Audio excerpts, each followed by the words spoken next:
Good. Well, there you have the latest information on all the ties. More news at the half-time stage, but now let's rejoin our commentary team at Highbury for the UEFA Cup tie between Arsenal and Hadjuk Split of Yugoslavia with Peter Jones. 6 minutes to go to half-time here, and great atmosphere at the moment because Brady was almost straight through and could almost have given the Arsenal the goal they wanted. The throw comes in, goes over the line, and it'll be a corner to Arsenal. And for the first time, we've got a roar here on Highbury Hill. Still 0-0 at the moment. So it means Hadjuk Split from Yugoslavia, and what an efficient side they are, lead 2-1 from the first leg. Corner then to Arsenal, far side from us, that's their left. Here it comes. A header comes in from Willie Young, but once more Bodinčević, defending that Hadjuk goal away to our right, was there, plays the ball short. And Hadjuk Split in their white shirts and blue shorts, playing from right to left as we look down, and they break quickly once more. Kurcevic, a man who had his name taken a moment ago, this time it's a bad ball though. And Pat Jennings comes off his line, defending the big clock end here at Highbury. Lays it out far side, and Graham Rix will try his efforts now. But so far, apart from 2 chances, Arsenal really have found no way around this most effective Hadjuk Split defence. They're playing 1 and sometimes 2 sweepers at the back. They're playing it very efficiently, but they're breaking very quickly too. And this is going to be a difficult night for Arsenal, there's no doubt about that. We've got 5 minutes to go to half-time. Arsenal 0, Hadjuk Split 0. But just a few minutes ago, when Liam Brady broke clear from the throw, he was 5 yards up on anybody else. And Bodinčević came right off his line and made it impossible for the Arsenal man. But here come Hadjuk on the break themselves, far side. Djordjevic, high across the area. A chance for Şungul. He must go, he doesn't. A tackle coming in from Rice. And some of the Hadjuk players complaining that that might have been a foul by Rice. That was a bad tackle coming in from Djordjevic there on the little figure of Mark Keeley. The referee gives the free kick to Arsenal halfway inside their own half. But just for a moment it looked as if Şungul, the number 7, was going to put Hadjuk Split up here at Highbury. From the free kick, Brady, the man who gave England such problems in Dublin last week, sweeps the ball out to Rix, far side, the Arsenal left. He's got Sami Nessel overlapping on his left, doesn't use Nelson, high across the area, headed away firmly by Primorac, one of the 4 big men at the back. And here come Hadjuk once more. But fortunately for Arsenal, Pat Rice is there, and Rice claiming it was a handball in any case of Şungul. The Italian referee, Senor Michelotti, has given the free kick to Arsenal. Willie Young will take it. Short once more to Graham Rix. Rix, the long ball looking for Stapleton. Again, right behind him is Primorac, big number 2. He's hardly moved from Frank Staple tonight. Hadjuk possession. Inside the centre circle, laid back by Šuriak, captain of Hadjuk and also captain of Yugoslavia. Brilliant player, Šuriak. And they are in possession, Hadjuk once more, with Šuriak himself. Already he's shown 3 lovely, long, strong runs, this man. He's got Pat Rice in front of him. He's only a yard in from this near touchline, the Hadjuk left. Sweeps it across the air, looking for Şungul. It comes off Willie Young, I would have thought. No, it's come off Şungul, and in fact it hasn't. It's come off Willie Young. But the referee says that Willie Young was being pushed in the back, in any case, by Şungul. No, he's in fact given the goal kick to Arsenal, not the free kick, as he seemed to be indicating, but the ball is still in Arsenal's possession, with Pat Jennings. Already he's shown the long clearances, which really is worth almost a free kick to Arsenal, high into the sky. Brady turns it back once more. Picked up by Rice. A long ball from Rice, hoisted across the area, looking for Stapleton. Who's with him? Primorac, as always. Stapleton has to turn it back. Rix, got a lot of work to do, Rix. Tries to find Stapleton. They're a bit tight for 2 Arsenal players over there. And finally it's cleared by Lucatin. Down that far side, Šuriak comes in, not before Willie Young, who belts the ball into the crowd, the big craggy Scotsman. It'll be another throw in to Hadjuk in no particular hurry now.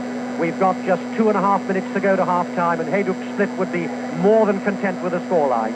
0-0 on the night. And the Yugoslav side, second in the league in Yugoslavia at the moment, leading 2-1 from the first leg. Whistle goes, another free kick to Arsenal. It's just about on the halfway line. Sami Nelson, one of the number of Irishmen in this Arsenal side, both north and south, of course, of the border. Sami Nelson looking up. In fact, in the end, he will leave it to one of the southern Irishmen. That's Liam Brady. Still, Brady's not quite sure what he's going to do with it. And he lays it short. Rix got space. Rix out to this near side to Rice. Rice holds, looks inside that area. Bad ball from him, though. Headed away with no real problems. Şungul will start the run. And again, those quick breaks. Lovely running through by Jovanic. Jovanic lays it out to the far side. And suddenly the Arsenal players were in trouble. Whistle goes, free kick to Hadjuk. Sami Nelson bringing the player down. And the Italian referee switching Sami Nelson away. Almost like a boxing referee as Sami Nelson came in to argue about that. after he brought the player down. The Italian referee is a very big gentleman. I shouldn't think anybody would want to argue with him. We've had 26 free kicks so far tonight. That underlines what sort of game it's been. It's been very often a little bit scrappy here. But this Hadjuk side have played defensively, but they've played it positively too. Very efficient, quick on the break. And we must repeat, I'm sure, that Arsenal have got problems here. We're waiting for this free kick. It's about 5 or 6 yards outside the Arsenal penalty area. 1, 2, 3, 4, 5 men in the Arsenal wall. They run over the wall. Shuriak will hit it first time, and Jennings has to dive for that one. He was absolutely brilliant, I'm told, in the first leg over there in Yugoslavia. Did well there because that was bending from the Hadjuk captain. So Jennings saves Arsenal at a time when it mattered. We've got now just under a minute to go to half-time. Arsenal 0, Hadjuk Split 0. This UEFA Cup second round, second leg, and Hadjuk leading 2-1 from the first leg in Yugoslavia a fortnight ago. Throw taken down the line, headed away once more by Rice, and from that Hadjuk have gained about 15 yards. Vucinic, the number 8, will take the throw once more, down the line, looking for Shungul, the one real out-and-out striker that Hadjuk are playing. Being challenged, though, once more by Uleri. A great tussle going on near the corner flag, and Shungul's come away with it, high across the area. Good ball, too, in fact, if Turcevic had read that one, the number 3. Hadn't quite, though, and it goes over, sails over his head.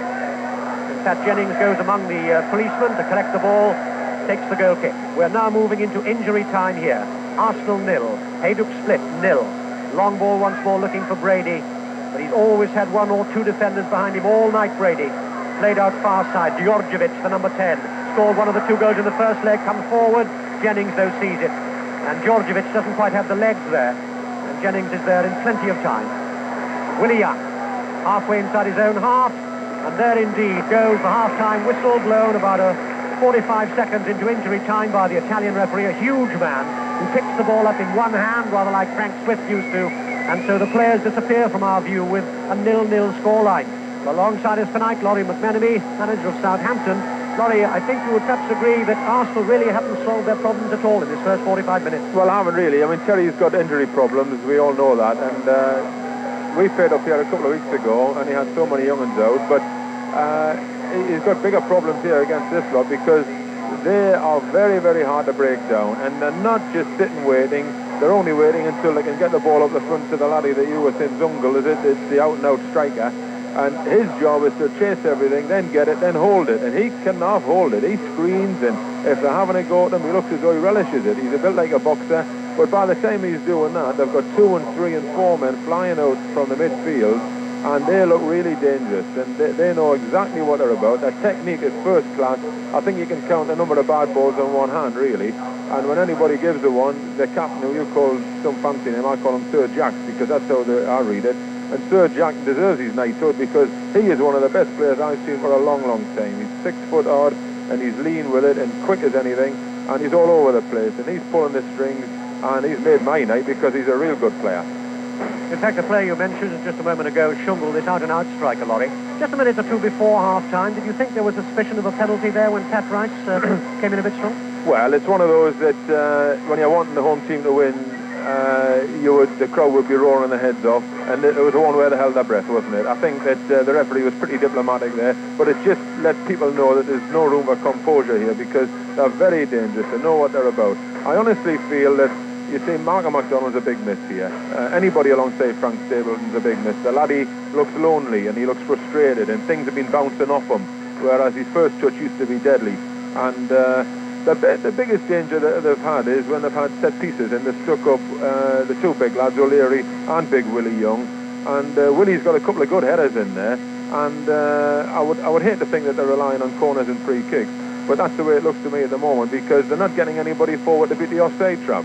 I'm a little bit disappointed in young Ricks because he last year, Graham Ricks to me, was a sharp little lad, as good a player as you'd see. Him and Brady together were dynamic. And it looks as though Liam's doing it all on his own this season, but just towards the end there, I think Arsenal started to lift their game a little bit, and I think Terry and Dunhow will have a go at them about not getting people through from the back to try and beat this offside trap because they're working it so very well. But you know, it's a thin line, isn't it, when they've got them strung out like they have, and it just needs one very good break to get in there, and then we've got a real game on our hands. In fact, Laurie, you're underlining what Terry Neal himself has said, because he was only saying to us a few days ago that in the first leg he was very, very impressed by this Hadjuk side.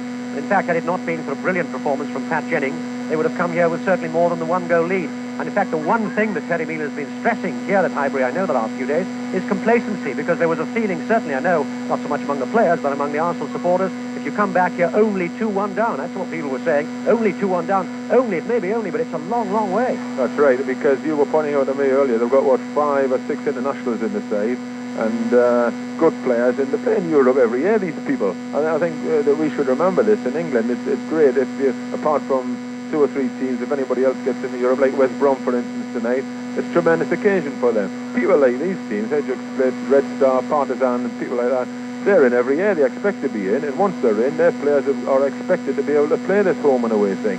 And a one-goal lead to them, that's good, and they know how to hold on to things like this. But they've got some very good performers, and the goalkeeper looked a bit flashy to me, but when it mattered, he was there. The one out-and-out chance when Liam Brady sprinted into the box as only he can, he's got this tremendous change of pace, and then he come off his line as well as Pat Jennings could have done. They've only got one fella I'm a little bit dodgy about. He looks a little bit temperamental to me. He was waving his arms around early on, questioning the referee, and he finished up in the book like all players will do eventually. What's his name? Kirchhovic, yeah, that's right. Yeah. You speak so much better than I do, Peter. He went in the book, inevitably, and then I saw them warming the sub up about 10 minutes before half-time, and that to me looks as though it could either be a warning to him, but if anybody's going to come off, he would be my man to come off, because he's spoiling it a little bit for them. The rest of them is like a well-oiled machine, but he's lost his head a little bit in the last quarter of an hour. Laurie McMenemy, thank you very much indeed. So then, so far in this first 45 minutes, Arsenal have not quite been able to unlock the Yugoslav door. They've still got problems. We hope that they'll be able to sort them out in the second half. Certainly, it's going to be a second half worth watching and worth listening to. We look forward to having you back with us. But the half-time score here at Highbury is Arsenal 0, Hadjuk Split 0. Thanks, Peter. We'll turn our attentions